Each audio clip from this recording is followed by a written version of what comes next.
Maleki, thanks for your time.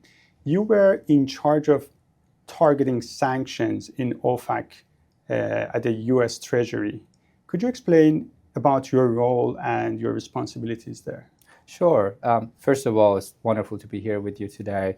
I got to tell you, before we dive into our conversation, being on the inside of the government for years, I followed your reporting and very fantastic coverage that you gave on the sanctions, economy of Iran, and trade in general. So it's wonderful to be here with you today.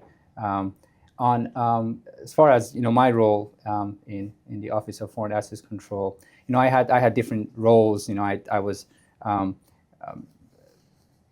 from being an investigator on the sanctions front to leading some of the sanctions implementations. OFAC is responsible to implement sanctions authorities that are delegated to the Secretary of Treasury, and it's a wonderful office with really amazing people, very intelligent on both finding the best way to implement the sanctions, but also ways to avoid some of the unintended consequences of sanctions, mitigating some of those issues that we don't want to see coming out of sanctions. My role in OFAC was to lead and work on the targeting aspects, putting together options in front of decision makers in different administrations on the best ways to invest set of sanctions targets to implement those sanctions, the most impactful type of targets, the targets and sanction actions that would really be very related to the objective of those sanctions programs that we were instructed to implement in OFAC. I know you were born and lived in Iran for many years. I know it's a country that you are very passionate about. How much of that knowledge and experience was helping you to shape the U.S. policy about Iran? Well, I mean, it's definitely very helpful having that background, having that experience, firsthand experience of living in Iran, having that experience, direct experience with how policies of a regime like the Iranian regime affects its people, its day-to-day lives of Iranians. And the other fact is Iranians, they're all political scientists. It was been always very amazing to me the level of political understanding and knowledge that you see in Iranians. They follow politics very closely.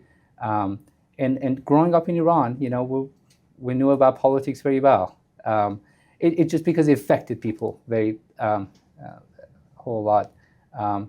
And crossing over to the U.S. government, I served in the U.S. Air Force, and then slowly that interest that I had in politics and some of those experiences that I had kind of shifted me to focus on the issue of Middle East and in Iran specifically.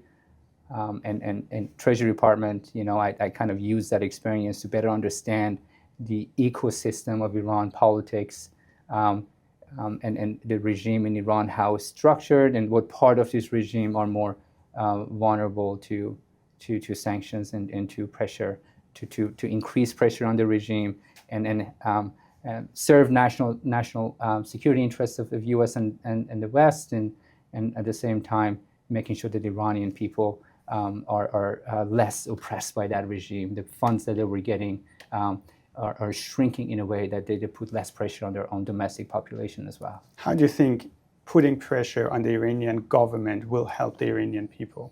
One thing that I've learned, I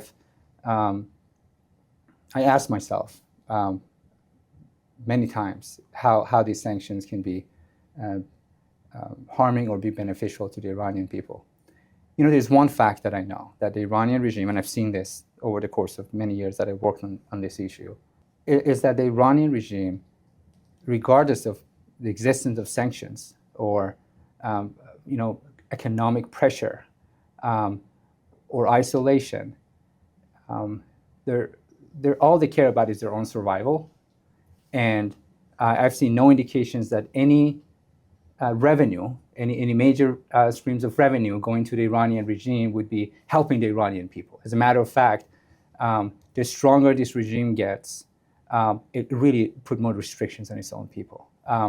So at least my view has been in the past, several years that, every dollar, every euro that goes in the hands of the RGC or the Iranian regime, it's not spent, any part of it is not spent on economic prosperity of the Iranian people in Iran and as a nation. It is spent on enriching the government and government officials, and none of that would be spent on basically helping the Iranians, day-to-day lives of Iranians.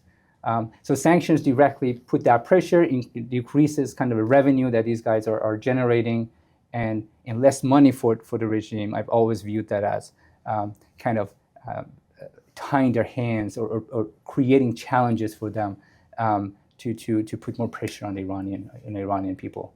And absent those sanctions, I've seen no indications that they would actually invest in the future of Iran or the current situation in Iran. I want to ask you about the effectiveness of sanctions. You were in charge of sanctions targeting. You would identify people or entities that you think should be targeted by the US sanctions. But the other side of sanctions is the enforcement. I remember the former Iranian oil minister, Zanganeh, told me that as long as there is greed in this world, we can sell our oil in the global market. How can you enforce sanctions when there are always people and even states who are ready to take the risk and breach the sanctions? So I guess the response you got from Mr. Zanganeh, I don't think he's wrong that, as long as they're buyers, there's a black market, there are folks who would pick up your oil, try to sell it. It's always out there. But the reality is, how much do you get paid for the oil that you're giving away through these chains and networks of corrupt actors in the black market? I've done my own math. This is something that I've done on the side as I've seen some of these numbers for exports, because the export numbers, the numbers that you hear from the Iranian regime and sometimes from others, it's really the number of barrels that they ship out times the value or the market value of barrels of oil. Some of them are more honest, so they take the $5, $10, $15 discount off of that price, and then they come up with a number of revenue. But in fact, I've seen some, when I did my own kind of little math, I think like they probably get paid for 1 out of 4 barrels of oil that they ship out. And getting paid, I really mean that's the fund, that's the revenue that turns into actual cash for them, right? There are commissions that I have to pay to many layers of corrupt actors. They have their own tycoons, they have their own oligarchs, they have their own folks internally that are picking up this oil, and we've seen many cases that they never bring that money back. And there's also this, so it's a very expensive operation. And what sanctions have done is that they increase that shipping cost for the Iranian oil, and also deterred some of the buyers. But really, what happens? And they've said this publicly. There are folks, including the petroleum ministers in Iran, that the repatriation it's unclear to what extent it happens of those revenue of those funds. At the end of the day, banks make their own risk assessment decisions, and these funds, we're talking about millions of dollars. Oil is extremely expensive. When you ship that amount of oil in a super tanker, we're talking about hundreds, $120 million worth of oil or more. And these are not transactions you can run through exchange houses or sarrafis, right? These are things that have to go through banks. And banks make their own decisions as far as whether they want to do these transactions or not. So, and again, you've seen some parts of the regime, they would come out and admit that they're not getting paid for, or the funds are getting stuck in different jurisdictions, different countries. So even that 1 out of 4 barrels of oil or 5 barrels of oil that I think probably turns into revenue for them, it's unclear if they could repatriate any of that. It probably gets stuck in banks, and they probably use that fund for other reasons, for other purposes. But so when Mr. Zangina says, we still have a market for our oil, well, are you selling your oil, or are you just feeding a corrupt network of actors, and are you getting, again, paid for that oil? Iranian government brags about its expertise in bypassing sanctions. They say we have PhD in breaching sanctions. They are saying that they are ready to transfer their knowledge to Russia and Belarus. They've been really creative, ship-to-ship transfer of oil, setting up a network of front companies across the globe. Do you think OFAC has been as creative in blocking Iran and blocking Iran to avoid sanctions? Well, I mean, obviously I can't get into any sensitive or classified or things that haven't been publicly released, but you've seen in the course of, past, I would say, 6 or 7 years, as Iran has changed the way that it evades sanctions through the financial system, and trade, whether it's oil or petrochemicals or metals, as Iran has evolved in ways that there's evade sanctions, U.S. government sanctions have evolved as well. We've seen this pattern of sanctions have become. Who is one step ahead? I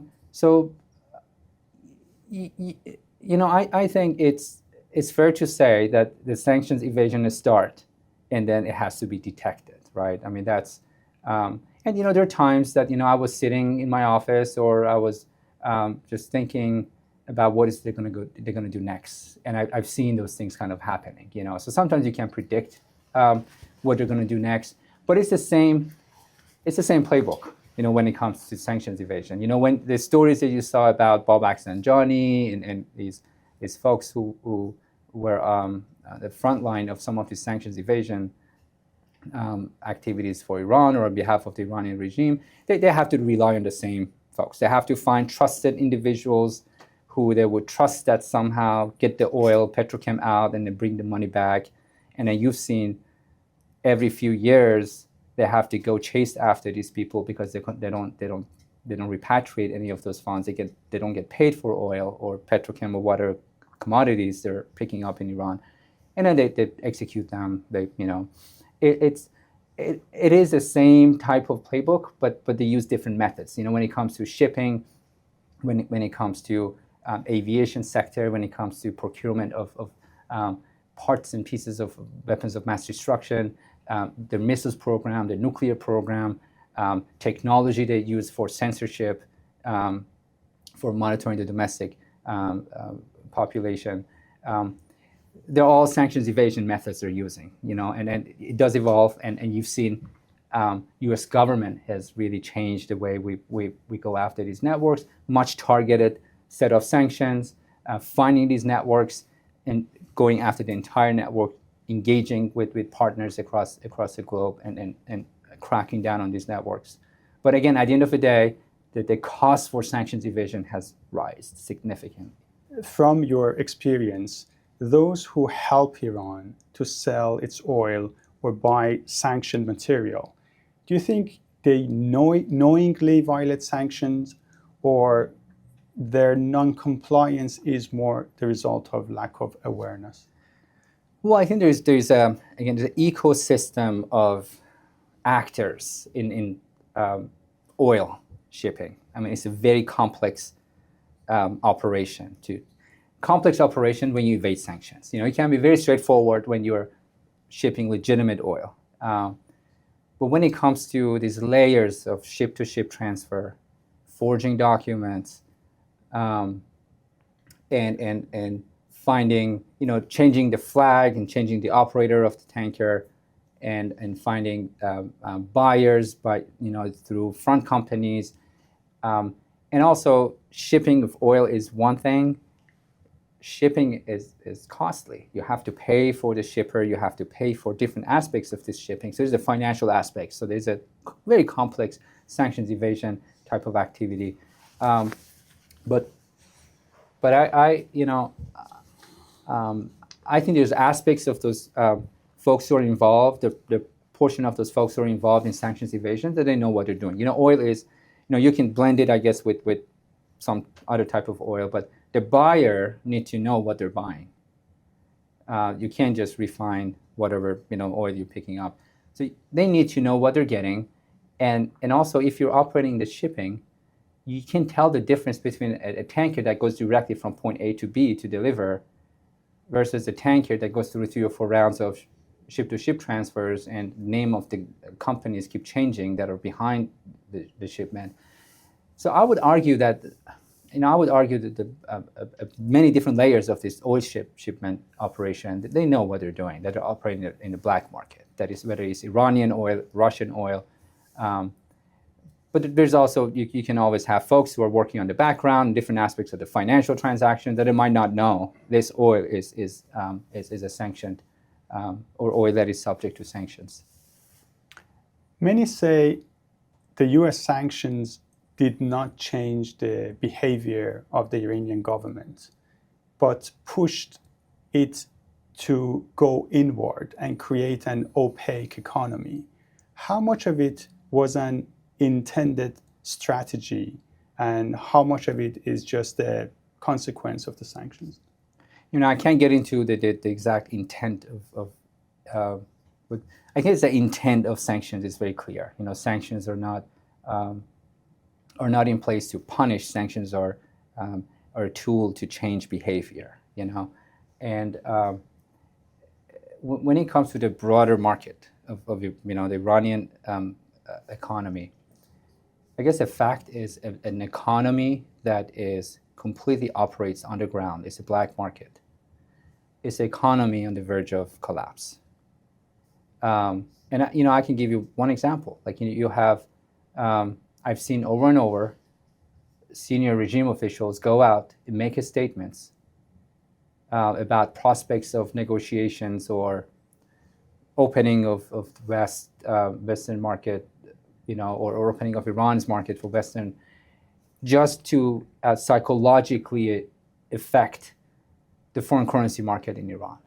So it's not real economic decisions that are shaping Iran's economy. It's really just political decisions or some of the psychological operations they have to run to keep the economy away from complete collapse. But really, at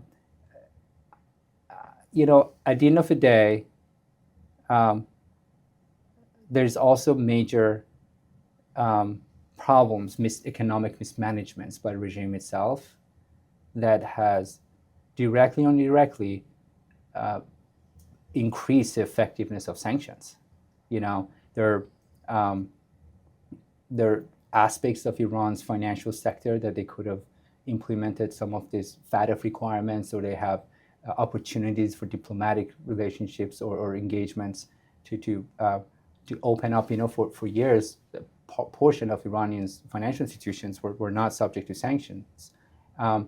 But it's just, again, I go back to my point earlier that I never saw any indications that the top decision makers were really trying to pursue some objectives that were aligned with long-term economic prosperity or economic growth in Iran. But it was mostly just how they can survive and how they can continue to keep the economy going for the day, and also pay political rent for their supporters. So again, I think an economy that is a black market economy, that is this economy that everyone's hand is in someone else's pocket as opposed to inviting investments. It's an economy that is on the verge of collapse, and it's a bankrupt economy. And that's why I don't think anyone within the government of Iran can come out and explain the state of their economy, how much they're getting paid for the oil, the revenue, when they do their budget every year. The numbers are very unrealistic. They predict 1.4, 1.6 million barrels a day, when they know in fact that's not going to be the case. They come up with these numbers for $65 per barrel for oil, when in fact that's not how much you're making, and none of those funds are, most of those funds are not coming back. And they have given oil to the worst actors, the parts of Iran's economy that most exposed to international sanctions. The RGC, the RGC Quds Force, armed forces in Iran. This year's budget, I'm sure you've seen, they allocated oil to Khatam al-Anbiya construction department or unit, which has been designated for decades, for probably a decade, by not just the US, but EU and others for involvement in procurement or development of weapons of mass destruction. So again, it's an economy that is not just on the verge of collapse, but they keep pushing it to that edge by making these type of decisions. Instead of selling oil trying to sell oil when they could, let's say during the JCPOA or other time frames, they push this oil through the corrupt networks and worst actors of the regime that are exposed to sanctions on an international level. Many Iranian officials, when they are targeted by the US sanctions, they portray it as a badge of honor. They are usually rewarded for that because it shows their loyalty to the system. Do you think it's a genuine expression, or it's more a political performance, maybe? I think it's really just propaganda. I mean, at the end of the day, I guess there are folks in Iran, within the regime, that are very ideologically connected to the regime. I think that's a very small portion of the Iranian population. They're members of the regime who are probably would say that publicly, that this is a badge of honor. But then if you put yourself in their shoes, if you're center of power, you make good money, you have kids who are not fully aligned with the principles of the revolution.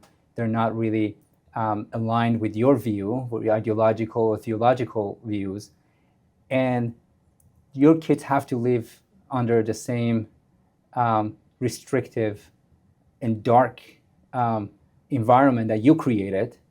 They want to go out. They want to go live outside of country. You want to be able to travel, and you also, I always think these regime officials, they know that this regime is not going to be in place forever. They understand something's going to change at some point. So if you're in that person's shoes, then I guess like what you're thinking about is, oh wow, if there's a regime collapse, then there's nowhere I can go. I'm sanctioned. I can't grab my luggage and transfer my funds to another country and run away. I'm stuck. I can't go now. I can't go in future if things change. And also, banks and private sector in countries that are not even aligned with Western policies when it comes to Iran, they still implement very robust compliance programs that comply with US sanctions. And I can see, and I've seen, and you've read reports of people who travel and they have, they're family members of regime officials, and they're quickly exposed. Obviously, there's some of them who manage to stay on the radar or not get, their presence in foreign countries are not publicized, but they get exposed very quickly because of some of those compliance programs that are in place within different aspects of private sector in different countries. So I would think no, there might say on the surface that it's a badge of honor, but I think they have some concerns. We talked about the oil sanctions, which I believe had the most impact on the Iranian economy. What do you think are the second most impactful sanctions that you helped design? So I would say petroleum and petrochemicals.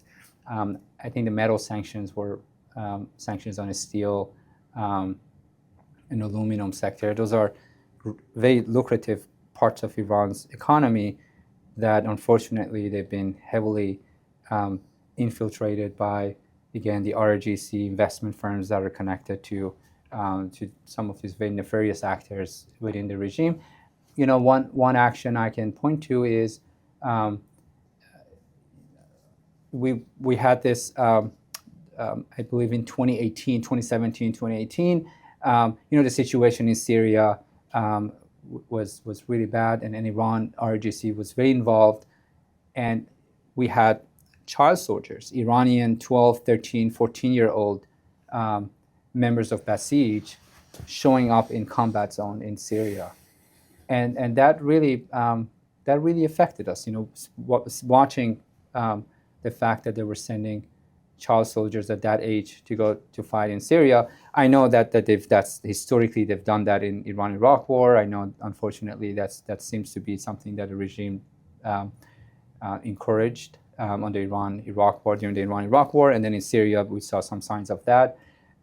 So at the time, our undersecretary in Treasury Department really noticed this, and one thing that our undersecretary at the time included in our press releases, as you see, was this sentence that the Iranian people are the main victims of the Iranian regime. So basically, we started looking into Basij investment throughout Iran's economy, and we took this action that, if you look, you go back and look at that press release at the time, it really shows the reach of this Basij Foundation, which was never intended to be an economic enterprise, the reach into different aspects of Iran's economy, whether it was different metal companies, from steel to aluminum to zinc, some really important part of Iran's economy, and banks and large investment firms that are investing in many different aspects of Iran's economy. Metals was a big part of that, because, again, it was a sector that is very lucrative, and they had really taken control of those type of companies, some of the major aluminum companies or steel companies in Iran. So again, I would say petroleum, petrochemicals, metals, but also there were major economic enterprises in Iran that were tied to the regime, and that's an example of that is the Supreme Leader's office and some of the investments they've made in many different aspects of Iran economy. We can get to that discussion later. But leaving this kind of trade aside, petroleum, petrochemical, metals, and some of these internal and some foreign economic activities, the financial sector, sanctions on the financial sector was really the key to expedite the effect of these other sanctions on the regime. And there were banks that were owned by the RGC, by Ministry of Defense or the RGC, banks that were conducting transactions for some of these very bad actors in Iran. And it really tied the regime's hands when it came to engaging in trade with international financial system. So that was also a very impactful set of sanctions that we implemented. And in 2019, the Treasury decided to target specifically and personally the Supreme Leader of Iran. The Iranian government thought that was crossing the line. Well, that was a decision that made by the president. It was an executive order that president signed to increase pressure on the Iranian regime, and I think the Supreme Leader's office was running these, it's been running these huge multi-billion-dollar foundations, whether it's Bunyad Musazzafan or Setad Ijrai Farman Imam Rah, or the Setad, known as the Setad, or Astan Qusra Zavi. There is like huge foundations that are investing in everything from metals to petrochemicals to agricultural commodities. And it was always very unclear to me where these funds are going. because you don't see a whole lot of charity work being done. You know, growing up in Iran, I remember seeing these yellow and green boxes everywhere that were tied to these foundations, and to collect donations from ordinary people. And my mind always goes back to you're investing, you're generating millions, hundreds of millions of dollars from this Iranian economy, stealing from people through corruption, kickback, you name it, whatever they're doing that is really very clear systematic corruption through these foundations. You're still trying to collect donations from ordinary Iranians on the street. What else do you need? You're already taking so much from them. But it really, that was kind of a action that the president at the time signed the executive order. You saw the rounds of sanctions. It was, if you look at the text of the executive order, it's drafted in a way that provides or gives authority to the Treasury Department to sanction anyone is appointed by the Supreme Leader's office. Now, it's not the Supreme Leader himself. He's subject to sanctions, but the office. So if post Mr. Khamenei, whoever is the Supreme Leader, whether it's operating as a council or one person in that office, whoever is appointed to the most critical roles in the Iranian regime, whether it's the head of their IRIB, their TV, or these organizations such as RGC, Armed Forces General Staff, all these the most critical key roles in the Iranian regime that are appointed by the Supreme Leader, they're subject to sanctions. But also the bonyads and foundations and all the subsidiaries that are operating Iran's economy and stealing from their own people and also engaging in funding a wide range of nefarious activities, supporting terrorism, and instead of using those funds to help Iran's economy, taking some of those funds and paying some of these proxy groups and militias throughout the region. In the last decade, one of the most important actions that I think might have had a lot of impacts on your work was the JCPOA, Iran's nuclear deal. Its signing in 2015 and also US withdrawal in 2018. I guess the withdrawal kept you guys quite busy to reimpose those sanctions. A decade later, how do you evaluate the deal? Why do you think the deal ultimately was not successful? When I went to the Treasury Department, we were working on supporting President's decision to pull out of the nuclear deal and reimposing those sanctions that were lifted as a part of the JCPOA. I have the experience of operating in the government, being in the government when JCPOA was being implemented, and then afterwards being a part of kind of the team to reverse that. But at the end of the day, just to answer your question, there are a few things that I would raise here as my opinion about the JCPOA. One is from if you look at it from the Iranians' perspective. From 2006 until, I've seen numbers, I remember 2013, 2014, there were some debates domestically in Iran within the regime officials that you saw publicly coming out and getting into these arguments, about the cost of the nuclear program. I think Mr. Zarif said $900 billion, 1 trillion. Right. And I've seen numbers, $200 billion. Let's go with something in the middle. Let's go with $500 billion.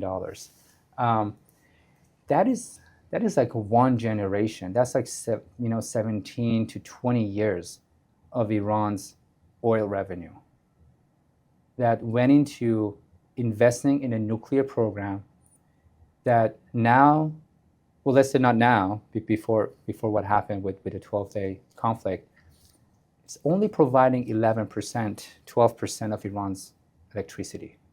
And I think that was the messaging from the very beginning, that we want to be independent, that we want to have a nuclear, a peaceful nuclear program. And now Iranians are suffering from, the other thing is building power plants. 3 power plants. I've seen, how many power plants, what they need. I looked into this many years ago, so my numbers might be off a little bit.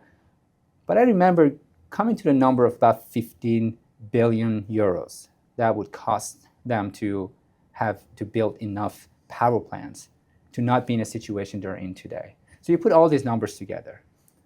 And the fact that even if they wanted to have a peaceful nuclear program, it just didn't make sense economically to invest and build the infrastructure they needed to enrich uranium.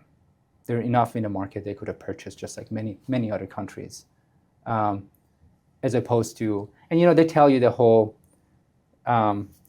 national pride, that we wanted to enrich ourselves as opposed to depending.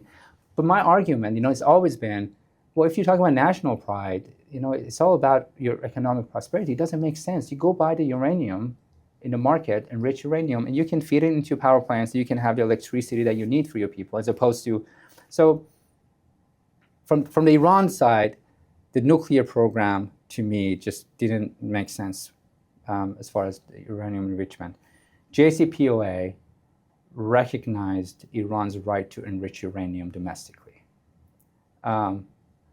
So that was a major development.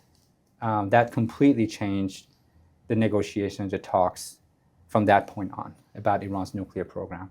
You've seen recently there's just some talks, in the capital in DC about, and other Western capitals about whether Iran should be even allowed to enrich. Does it even make sense to let them enrich uranium?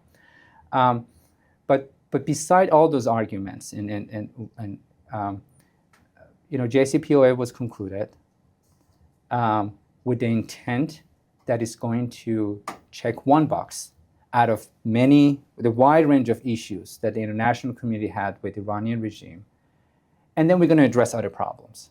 Support to terrorism, the missiles program, the domestic oppression, the assassination campaigns, all those issues that we had. And I think the argument at the time was like, well, you give them the relief on the nuclear front. That doesn't mean our hands are tied to go after other issues. When in fact that wasn't the case. It's a centralized authoritarian regime. Decisions are made with one person. They get the money, they get the sanctions relief. They use it for a wide range of other matters. And there was one footnote in the JCPOA that didn't get a whole lot of attention, except folks who are really focused on this issue. And I believe it's footnote 16. And after that, when I get documents to review, I read the footnotes first, because details, devil is in details, right? That's what I really focus on. And that footnote, if you pay attention to it, it basically really changes the common compliance practice, or what we expect from the financial sector, or all sectors to comply the way that they comply with sanctions. It basically says, whatever happens domestically in Iran, none of your compliance problem. If, as long as you're not directly engaging with a sanctioned person in Iran, it doesn't matter if their customers are sanctioned, or they're owned by a sanctioned entity, or they're controlled, or they have other relationships with the sanctions entities. So JCPOA was very flexible with the Iranian regime. So the funds are going to the regime. Obviously, they're going to use it for a wide range of other issues, including increasing oppression internally, increasing their own ability to monitor and crack down on their population. But also, post-JCPOA, what I witnessed as someone who was watching this development was the fact that governments can push, or they can shake hands to do many things. When an agreement has roots in economic activities and trade, then the private sector is going to make their own risk assessment or their own decisions. In the case of Iran, you might recall that Iranians were always complaining, the Iranian regime folks were always complaining that U.S. is not doing enough to get foreign governments to get foreign companies or Western companies to invest in Iran. Coming from that mindset, the authoritarian dictatorship type mindset that you control the economy, you tell them come. They thought, the president can tell the CEO of a major petroleum company or major, bank that, hey, go invest in Iran. They make their own decisions, and Iran's market is not just a matter of sanctions. Just the fact that, what we discussed a minute ago, it's a black market.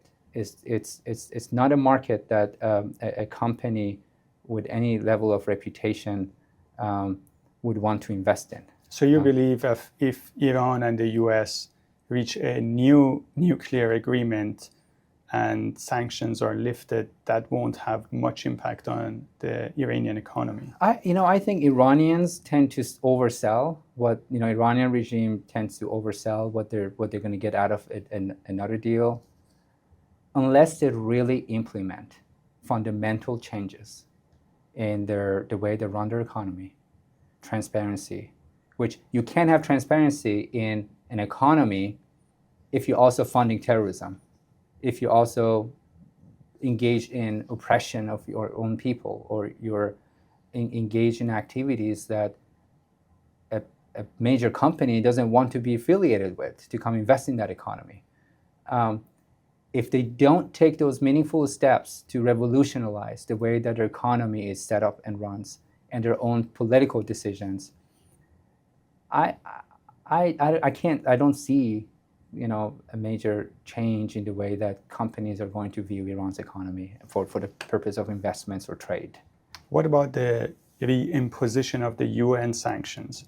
Do you believe if the UN sanctions on Iran are reimposed, would that have a massive impact on the Iranian economy? Again, my personal opinion is that no. US dollar is still the dominating currency for trade and commerce. US banks are still a major intersect in economies in the world. And US market is still one of the largest, most attractive markets to larger and growing companies. The reason I'm saying this is because US sanctions are in place. Adding UN sanctions on top of it, I don't know how much additional restriction or meaningful financial restrictions that's going to bring on the regime, but politically, it's going to increase the pressure. You're going to see some probably shift in some governments, their approach to Iran, and how they diplomatically are engaged with Iran. I think that would probably shift those dynamics a little bit. But going back to the JCPOA, just so I can finish my thoughts there, I think another issue that I personally viewed with the JCPOA is that in JCPOA in the US politics was really the beginning of Iran file becoming a very partisan issue. The way it was marketed domestically, the way it was sold to the US population, to the taxpayer here, it was very tied with political campaigns. I think if you go back to the hostage crisis, sometimes I watch these videos of debates between different candidates. Iran is a topic of discussions, during the campaigns debates.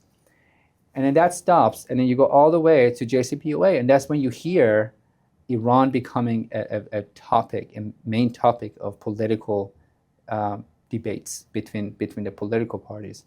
And that's just a problem. It's problematic for the Iranian people who can benefit from a US policy towards the Iranian regime that is consistent, that really continues the pressure on the regime in a way that the regime would either comes to a collapse or comes close to realization that things are just not working the way they've been running things. They don't get those relief every few years. And from a U.S. national security perspective, it's really Iran file is you're dealing with a dictator who is the longest lasting dictator, and you're dealing with a government that has the same policy it's been pursuing for 40 years now. And then here in the US, we have administrations and democracy every 4 years. We have an election, presidents change, and they have different policy and different perspectives on Iran.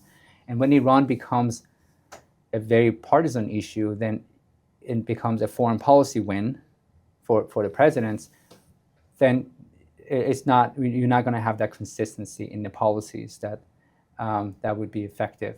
And JCPOA unfortunately turned the Iran issue into a very partisan problem. Maybe the timing of it was close to the end of one administration.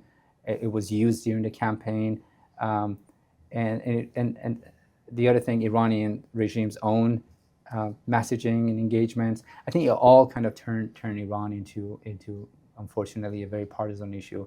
And I'm just hoping in future that congressional engagement would increase on this problem set, and we approach the issue of Iran from more of a law and from more of a from the Senate and the House, as opposed to just presidents coming in and switching policies around. But going back to what you said, if the Iranian government believes that lifting of sanctions won't have any impact on its economy, what will be the incentive to let go of its enrichment? I think it does provide them some short-term relief, to the regime itself at least. It wouldn't bring the economic prosperity, the opening of the market that they've been messaging sometimes domestically to sell it, to their own political rivals. I think it is, at some point, it's painful for them. The Supreme Leader has this policy of not making peace but not getting to war with the U.S. and the West. But it does give him some relief. It's a regime survival. So they get that little tiny of relief for the regime to get their hands on some cash, and they can go on for another 2 or 3 or 4 years until another Western power then is involved or is interested in other rounds of talks and maybe another deal to open up, give them some oxygen, You worked on the 4 U.S. administrations, Obama, Trump, Biden, and Trump 2. I can see that you have seen the evolution of sanctions in the U.S., especially working on Iran and Russia in recent years. How do you think the U.S. presidents see the U.S. sanctions as a tool in their toolbox? Do they still consider it as the most effective tool, or they are somehow losing hope and they might resort to other tools like tariffs or war? Presidents they come to the office with a different set of foreign policy plans. And post-Iraq war, I think presidents have become, or I would say the U.S. population as a whole, really developed this concern or anti-war or anti-conflict narrative or inclination. And that's what the Iranian regime has played into with this whole messaging that it's either a deal or a war. That's one of the very brilliant Javad Zarif, Mr. Zarif's kind of messaging campaigns, that he delivered across the world, because he knew that it would resonate. But with that kind of considering that, U.S. population, U.S. presidents are less inclined to go for conflict or use the tools that involve the movement of armed forces or assets. They moved away from that and more on soft tools, like I would say sanctions or other economic and financial tools, to put pressure and to pursue those objectives with adversaries and bad actors. But I think one thing that I know that I've noticed is, I think there's a realization within the sanctions world, inside government, outside government, that sanctions would work if there's a path to reverse sanctions when they achieve their goals. You've seen that in case of Syria. We can have the debate on whether enough engagements were done with the new Syrian government on the human rights issues, if they provided guarantees or any commitments to human rights. But it's a regime, it's a government, it's a political movement in Syria that tends to be willing to work with the international community in a constructive way, and international community was very quick to remove sanctions. President Trump quickly removed the sanctions to really leverage this opportunity to open up Syria and help government to become more integrated into international community. So those opportunities exist. I hope that Iranians see that as you change your behavior. And I think, again, it's another debate whether that regime is capable of changing its behavior with its current political institutions. But I think their sanctions would be impactful when there is a way for them to be reversed, and those tools exist.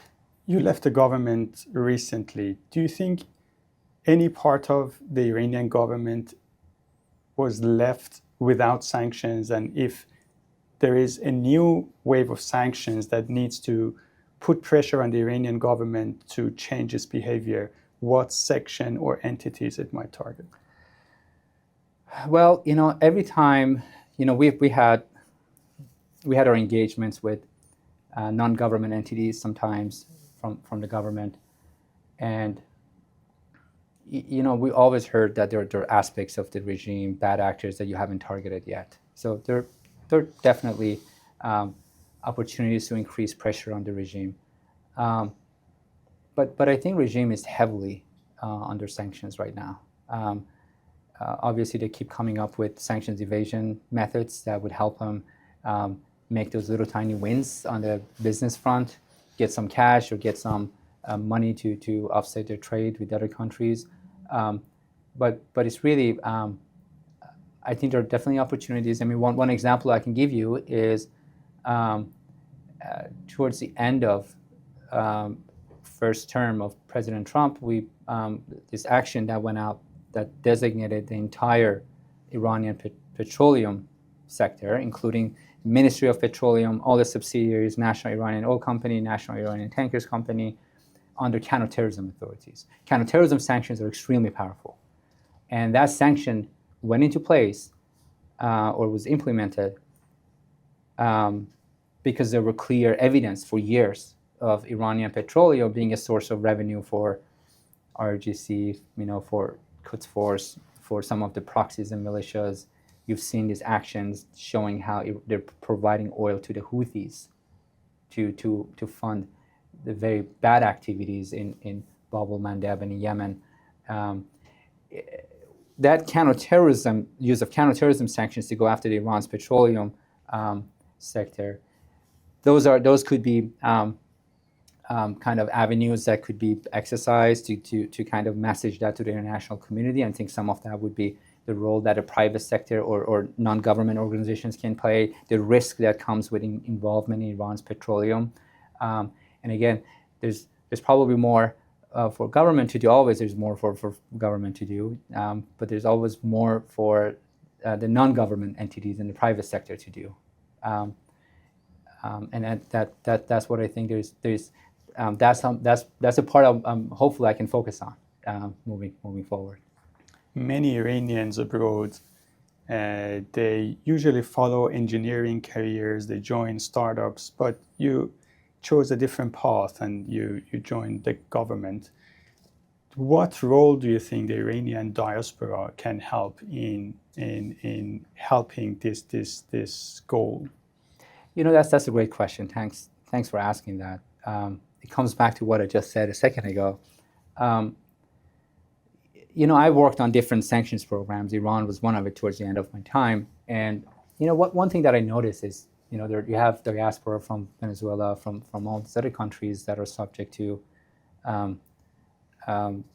authoritarian regimes or dictators that are forcing this population out of their own homes, out of their own countries. And I've seen the level of engagements by this diaspora of different nations, different countries, and politics in the U.S. Very productive engagements through non-government organizations, through engagements with the think tanks, engagements with, with the Congress. And Iranians are extremely successful everywhere they go.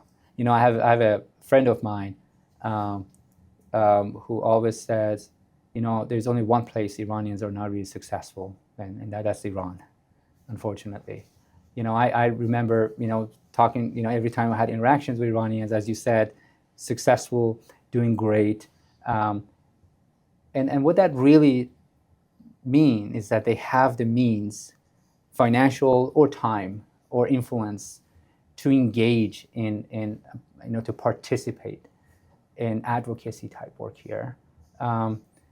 Non-government organizations play a key role in shaping U.S. government's policy through engagements, providing information, providing opinion to the government. And I hope that Iranians would be more involved in supporting the non-government organizations that are aligned with their views, regardless of what their views are, whether it's an opening to the Iranian government or more pressure on the Iranian government, or somewhere in between. Whatever the views are, there are menus of options that, as far as non-government organizations, that is either financial support or non-financial supports to help them to engage with the government and pursue policies and advocate for policies that are both good for the national security of the U.S., because we all live here, that the security of this country should be very important for us, but also what's good for the Iranian people. And that there's a major overlaps, between what's good for the Iranians and what's good for the U.S. national security. So that's one area that I'm hoping that we'll see an increase in participation of Iranians. Maleki, thanks for your time. Thanks for your time. Appreciate it.